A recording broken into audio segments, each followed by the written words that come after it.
कल आपने कथा श्रवण की थी कृष्ण जन्म। इधर भक्तों बाबा नंद के यहाँ उत्सव मनाया जा रहा है, क्योंकि कन्हैया का प्राकट्य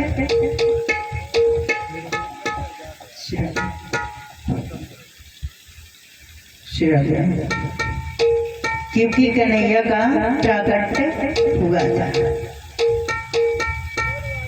और इधर वासुदेव कन्या को लेके मथुरा चले आते हैं। इधर जैसे ही कन्या जेल में पहुंचती है भक्तों, पहरेदार जो सोए पड़े थे वो सब जाग जाते, क्योंकि भगवान की माया उस समय चली जाती है। तो पहरेदारों ने जैसे ही है ना उस बच्चे की रोने की धुनी सुनी और तुरंत भागते भागते कंस के पास पहुंच गए। तो कंस जैसे ही है ना ये सब सुनता है, तुरंत आ जाता है अपनी बहन के पास में और बहन से बोलता है कि वो बालक मुझे दे दो। अरे भैया, ये बालक तो है ही नहीं, ये तो बच्ची है। कि बच्ची? हमारा काल वो बच्ची के रूप में प्रकट हुआ है। अब हमारा काल है, चाहे बच्ची हो या बच्चा हो, या लाली हो या लाला हो, मुझे तो उसे मारना ही है। पता नहीं विष्णु की माया है, पता नहीं किस रूप में आ जाए। जैसे ही कंस ने बच्ची को पकड़ा, बच्ची आसमान में चली गई और आकाशवाणी की जाके, अरे कंस, तेरा काल तो गोकुल में पहुंच गया है। कंस ने सोचा, भाई मेरे काल को तो पैदा यहाँ होना था, आखिर वहां कैसे पहुंच गया भक्तों। अब कंस सबको बुला लेता है वहां पे, और वहां पे किसको बुलाया भक्तों?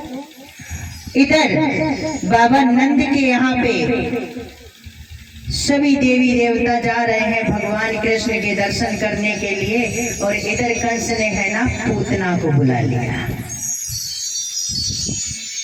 जब पूतना को बुला लिया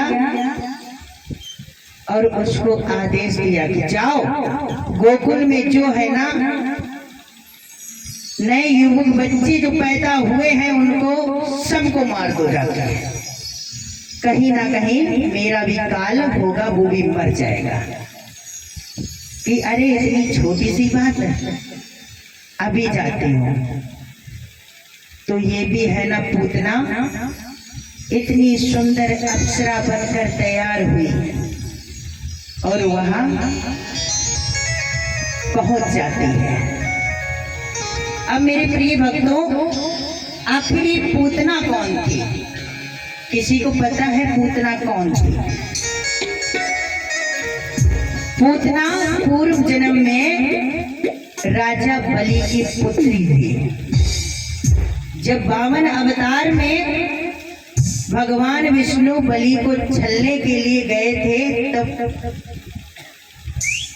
तब उन्होंने देखा कि राजा बलि की पुत्री वहीं बैठी हुई थी, और उसने जैसे ही वामन भगवान को देखा तो ये बोलने लगी। मन में सोचा उसने, काश इतना छोटा बालक, इतना सुंदर स्वरूप, ये मन को आकर्षित करता है, ये काश मेरा बालक होता। तो वहीं पे वामन भगवान ने कह दिया कि ऐसा ही होगा। और इधर जब राजा बलि से 3 पग भूमि उन्होंने दान में मांग ली भक्तों, तब उसको ईर्ष्या हो गई, उसको क्रोध आया कि अगर ये मेरा बालक भी होता तो मैं इसको विष देकर मार देती। तो वामन भगवान बोले तथास्तु, ऐसा ही होगा।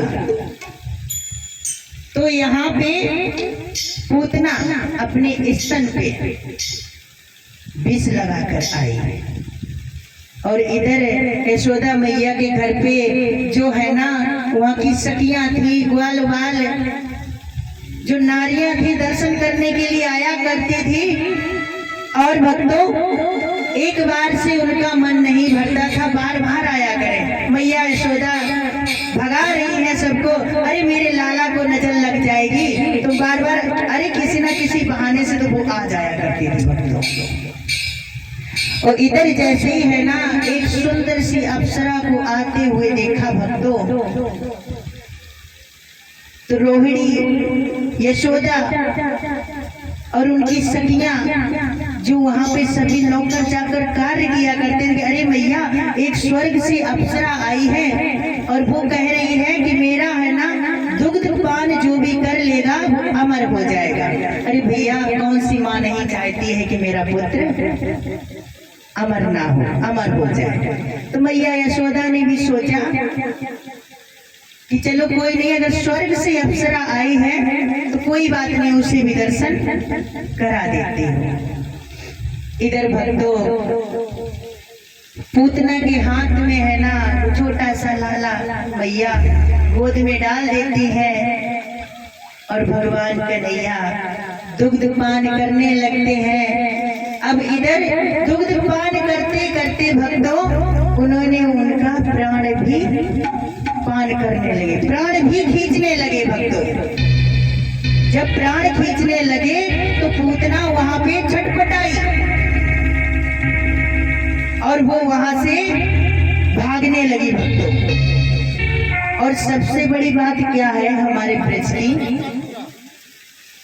पूतना इतनी विशाल थी कि नंद बाबा के महल में वो अपने रूप से असली रूप में आती भी नहीं, इतनी विशाल थी वो, क्योंकि वो राक्षसी थी भक्तों। एक राजा कंस का एक बाग था, बाग, तो बाग में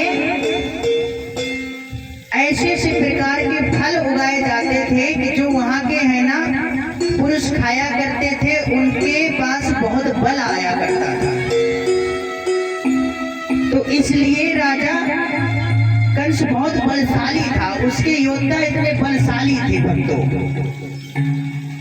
और भगवान कन्हैया की लीला, भगवान कन्हैया ने पूतना को अगर मारा है तो उस बाग में ही वो पूतना गिरी जाती, पूरा बाग ही नष्ट कर दिया। अब पूतना कन्हैया से बोलती है लाला मेरे को छोड़ दे लाला। तो भगवान कृष्ण बोलते हैं कि मैया आज दिन तक हमने जिसे पकड़ा है उसे छोड़ा नहीं, उसका उद्धार ही कर दिया है। नारायण ने जिसको भी पकड़ा है उसका उद्धार ही किया है भक्तों, अन्यथा छोड़ा नहीं है। इधर पूतना का है ना भगवान कृष्ण उद्धार कर देते हैं, क्योंकि पूतना को भी उन्होंने अपनी मां माना था। उसके अंदर विकार भरे थे, इसलिए उसका मोक्ष की प्राप्ति करा दी। मेरे प्यारे भक्तों, इधर नंद बाबा और ग्वाल बाल सारी ब्रजवासी पूतना के पीछे पीछे, इतनी विशाल पूतना थी कि हमारा कन्हैया तो दिख ही नहीं रहा था उसमें, क्योंकि वो छोटा सा नन्हा सा बालक। अब भक्तों वहाँ पे क्या होता है, पूरे ब्रजवासी एक नशेनी लेके आते, सीढ़ी लेके आते, उस पे चढ़ते, तब देखते हैं कन्हैया उसमें भी दिखाई नहीं देता, क्योंकि वो राक्षसी थी, उसके इतने बड़े बड़े बाल जंगल जैसे खड़े थे, उसमें हमारा कन्हैया कहाँ नजर आएगा। तब ब्रजवासियों ने है ना उस बालों को हटा हटा के देखा, हमारा कन्हैया उसमें खेल रहा था। जब कन्हैया वहाँ पे खेल रहा था, मैया यशोदा को उनका लाला दिया गया उनके हाथों में, और ब्रजवासियों ने कहा इतनी विशाल ये पूतना है, इसका अंतिम संस्कार करे तो करे कैसे। तो पूतना का है ना एक एक अंग काटा गया, काट के है ना उसकी चिताएं बनाई गई। चिता बनाकर जब उसमें अग्नि दी गई, भक्तों जब कभी हम मुर्दा जलाते हैं तो उसमें बहुत बुरी महक आती है, लेकिन पूतना में ऐसा नहीं हुआ भक्तों। ऐसा लग रहा था कि चंदन के बाग में आग लग गई, इतनी सुंदर खुशबू आ रही थी। क्यों खुशबू आ रही थी? जिसके शरीर के ऊपर हमारा कन्हैया बैठ के है ना खेल रहा हो, उसके शरीर से क्या बदबू आ सकती है भक्तों? उसके शरीर से तो खुशबू ही आ सकती है भक्तों। इधर कन्हैया ब्रिज में आ जाता है और मैया इस बात से चिंतित थी कि मेरा लाला अभी तो पैदा ही हुआ है और संकट आना चालू हो गए। जब भक्तों यहाँ पे सभी देवी देवता दर्शन करने के लिए आए तो तुरंत ही हमारे भोलेनाथ भी आए वहां पे। अब भाई यहाँ पे कोई स्पेशल तो है नहीं, चाहे तुम नर हो चाहे नारायण हो। नंद बाबा के यहाँ पे सभी बराबर है दर्शन करने के लिए। बाबा ने सोचा हम स्पेशल दर्शन कर लेंगे, लेकिन नहीं मिले, वापस लौट आए।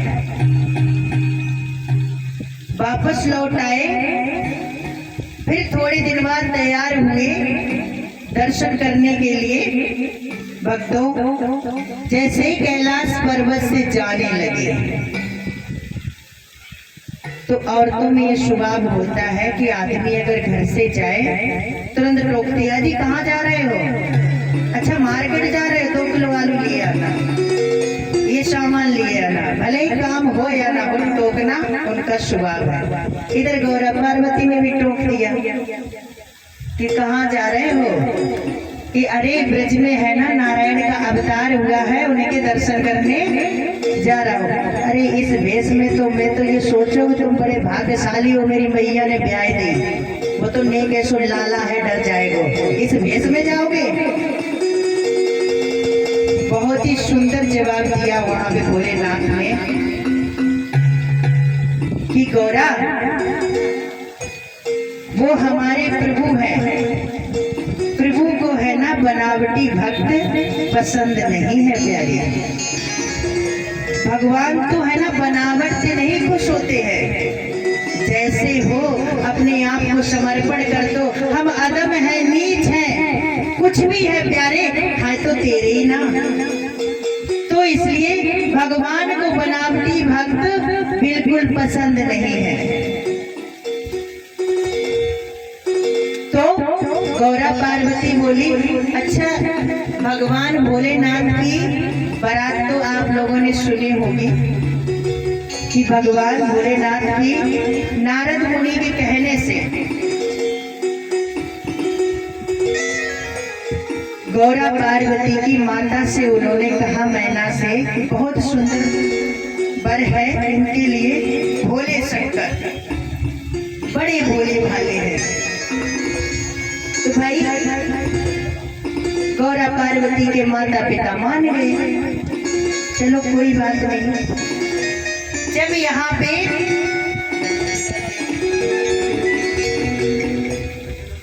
यहाँ पे भक्तों बारात आई, गौरा पार्वती की बारात जब आई थी तो भोलेनाथ ने बाराती कौन से तैयार किए? एक डमरू बजाया तो सारे शमशान के जितने भूत प्रेत थे वो सारे पहुंच गए।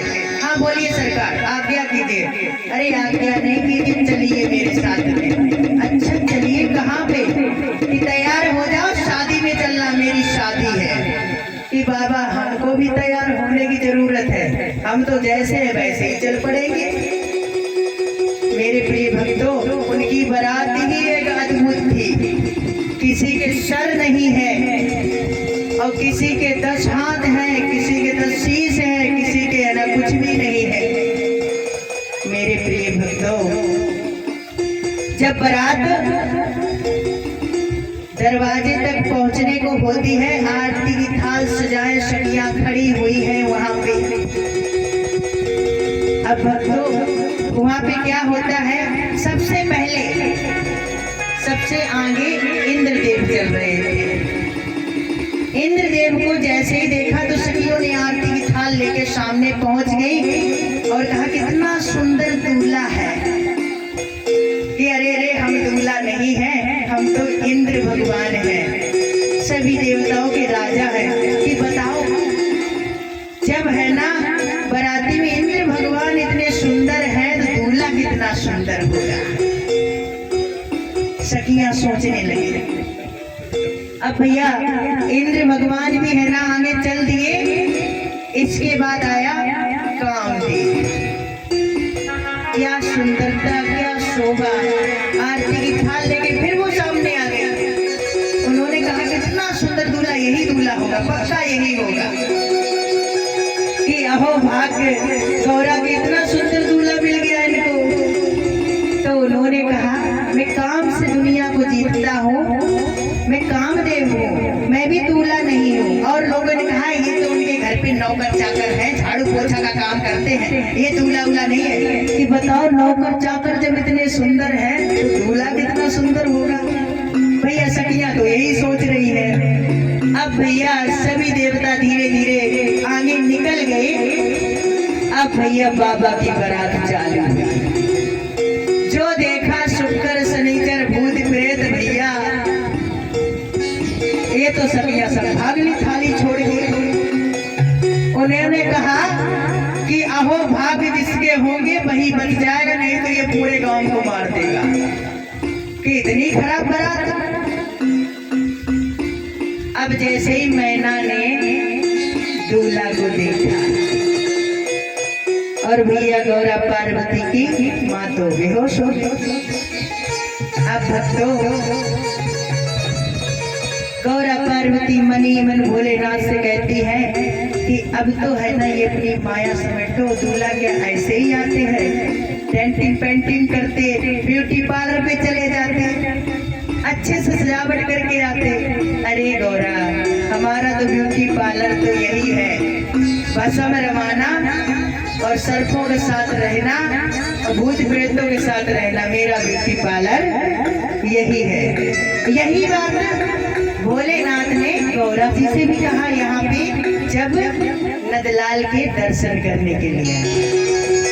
अब यहाँ पे सबसे बड़ी बात क्या, क्योंकि भोलेनाथ अकेले आ रहे थे दर्शन करने, गौरा पार्वती नहीं आ रहे थे। इधर भक्तों एक बात बताओ, यदि हमारा कहीं से निमंत्रण आ जाए तो अक्सर कर हमारे बच्चे कहते हैं पापा पापा हमें भी लिए चलो, न्योता हम भी खा के आ जाएंगे। तो भाई भोलेनाथ के सेवक कौन थे? जो नागों की माला थे, बिच्छू थे, ये सब बोले समझाने लगे भोलेनाथ को कि गौरा पार्वती ने कह दिया मैया ने, तो आप उनकी बात मान के हमको अलग करने लगे।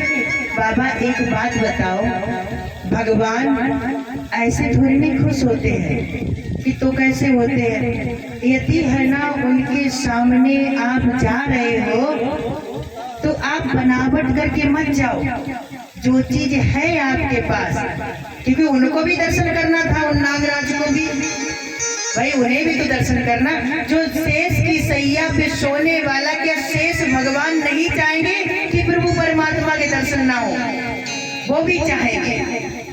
तो भक्तों कि बाबा तुम डेंटिंग पेंटिंग तो करो मती, जैसे हो वैसे ही चलो, तभी नारायण खुश होंगे कि हाँ ये तो बात तो सही कह रहा हूँ, जैसे हूँ मैं वैसे ही चलूंगा। अब भैया यहाँ पे बाबा जी तैयार हो जाते हैं, नागों की माला भी डाल ली, जो भी था सब कुछ उन्होंने कर लिया। अब वो वहां से चल दिए। जब वहां से वो चल दिए, अब पहुंचते हैं नंद भवन में। यशोदा मैया के दरबार में पहुंचते हैं और देखते हैं मैया ने जैसे ही देखा, अब मैया सोचने लगी ये कहाँ से आएगा। मेरो लाला तो अभी 1200 जागो देखे को 60 साल की बुढ़िया तक तो डर जावे ऐसे देख के। वो तो मेरो 1200 लाला है, बाकी का हालत होएगी भैया। इधर मैया ने बाबा को बहुत समझाया, दर्शन करने के लिए मना कर दिया।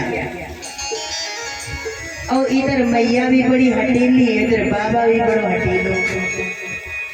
वो बोलो कि मैं तो दर्शन करके जाऊंगा, कि जे पहले बता दे बाबा तो ये जाकली है ना, चक बताई किसने कि यहाँ पे गोकुल में लाला हो गए। कहीं मेरे को तो पता चल जाता है। अच्छा तेरे को सब पता चल जाता है। मेरे घर में और भी तो गोकुल बहुत बालक भय, कहाँ चलो जा कि ना ना ना मोए दर्शन तो है ना त्याय लाला कर ले भैया। सब उपाय किए बाबा ने, लेकिन मैया ने दर्शन नहीं कराया। बाबा बोले अगर दर्शन नहीं कराओगी मैया तो मैं तो धोनी रमाए के यहीं बैठ जाऊंगा। अगर तुम बैठ जाओगे तो बैठो रहे, साल भर बैठो रहे, मैं दर्शन ना कराए। मेरे लाला अंदर सोए रहो आराम से, मैं जा रही तब तक काम निपटाया भैया। इधर बाबा ने सोचा कि ये तो मेरी भी गुरु निकल गई। हम तो सोचे कि हम ही हटी है, ये तो हमसे भी ज्यादा हटी है। अब क्या करें? लगाओ लगाओ। वृंदावन बिहारी लाल की। हाँ। भोला भंडारी आया मोहन तेरी गली में, कान्हा तेरी गली में, कान्हा तेरी गली में। भोला भंडारी आया मोहन तेरी गली में, भोला भंडारी आया मोहन तेरी गली।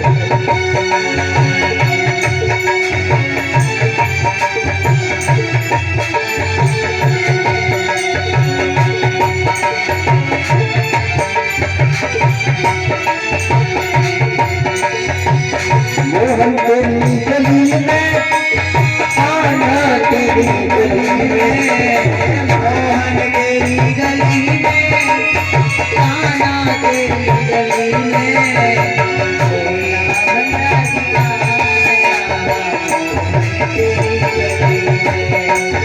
भोला भंडारी आया मोहन तेरी गली।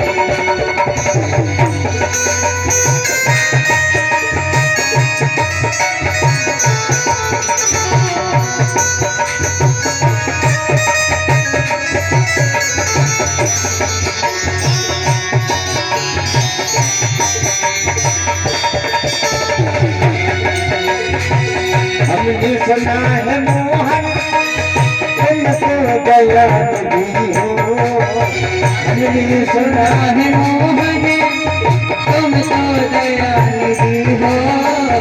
हमने सुना है मोहन तुमको दया दी हो। विश्वास जगना गया मोहन तेरी गली, भोला भंडारी आया मोहन तेरी गली। मोहन तेरी गली में, कान्हा तेरी गली में, मोहन तेरी गली में, कान्हा तेरी गली में। भोला भंडारी आया मोहन तेरी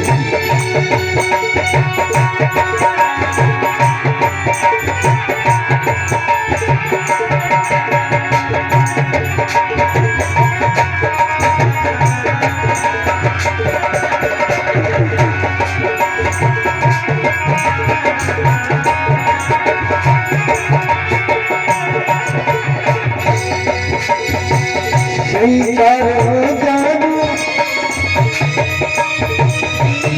हो तो जानू, स्वीकार हो तो जानू, स्वीकार हो तो जानू, स्वीकार हो तो जानू। सेवा से मुझको लाया, सेवा से गली या गुस्सा मोहन तेरी गली मोहन गंगा दिया मोहन तेरी गली में आना मोहन तेरी गली में आना तेरी गली में भोला गंगा दिया मोहन तेरी गली भोला गंगा दिया मोहन तेरी मेरे दर्शना बचाओ मेरे भूला बचाओ मेरे दर्शना बचाओ मेरे भूला भोला गंगा दिया मोहन तेरी गली भोला गंगा दिया मोहन तेरी गली में आना तेरी गली में मोहन तेरी गली में आना तेरी गली में भोला गंगा दिया मोहन तेरी भोला गंगा दिया मोहन तेरी गली मोहन तेरी गली मोहन तेरी गली मोहन तेरी गली बोल वृंदावन बिहारी लाल की